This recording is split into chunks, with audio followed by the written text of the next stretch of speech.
Doctor থাকলে nurse থাকে না, নার্স থাকলে ঔষধ থাকে না।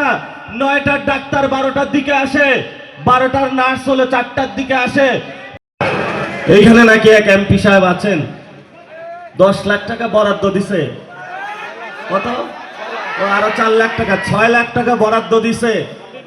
উনি হলো 16 লাখ টাকা দিয়া অফিস হলো সাজসজ্জা করেছে, অথচ ওনার প্রধানমন্ত্রী লাইট বন্ধ করে রাখে, অপচয়ের কারণে ট্রাফিক সিগন্যালে দাঁড়িয়ে যায়। সবাইকে উপদেশ দিয়েছে যে তোমরা কম খরচ করবা, বাংলাদেশ বিপদে আছে, কারণ আমাদের এখন জ্বালানি সংকট রয়েছে, বন্যায় দুর্গত মানুষ হলো এখন নিপীড়িত অবস্থায় আছে।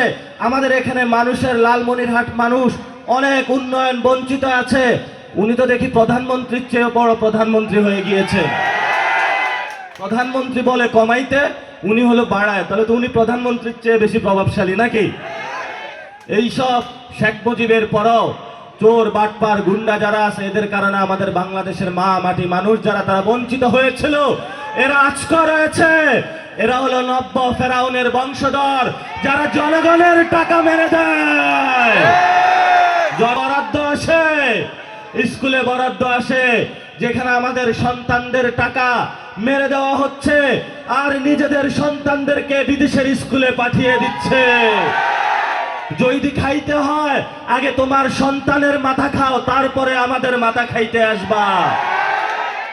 আপনাদের কালীগঞ্জে যে শিক্ষা ব্যবস্থা রয়েছে, স্বাস্থ্য ব্যবস্থা রয়েছে, এখানে যে হসপিটাল রয়েছে, হসপিটালে যারা চিকিৎসা নিতে যায়, ডাক্তার থাকলে নার্স থাকে না, নার্স থাকলে ঔষধ থাকে না। 9টার ডাক্তার 12টার দিকে আসে, 12টার নার্স হলো 4টার দিকে আসে। জিজ্ঞেস করা হয়, ভাই আপনি কি? বলে আমি সরকারি কর্মচারী। তোমাকে কে বলেছে আমাকে প্রশ্ন করার জন্য? আমাকে স্যার বলে প্রশ্ন করবা। আমার ট্যাক্সের টাকা যদি তোমার বেতন না হইতা, তাহলে তুমি ডাক্তার নার্স না খাইয়া মারা যাইতা পথে পথে। এই জন্য এদেরকে সংস্কারের টিকা দিতে হবে। সংস্কার দেখলে হলো ভয় পায় যে কোন জিনিস আসতেছে। এই জন্য সবাই ঐক্যবদ্ধভাবে আগামীতে আমাদেরকে সংস্কার বাস্তবায়ন করতে হবে। এদেরকে সাইজ করার একমাত্র উপায় হলো বাংলাদেশের সংস্কারের টিকা, আর কোনো টিকা নাই।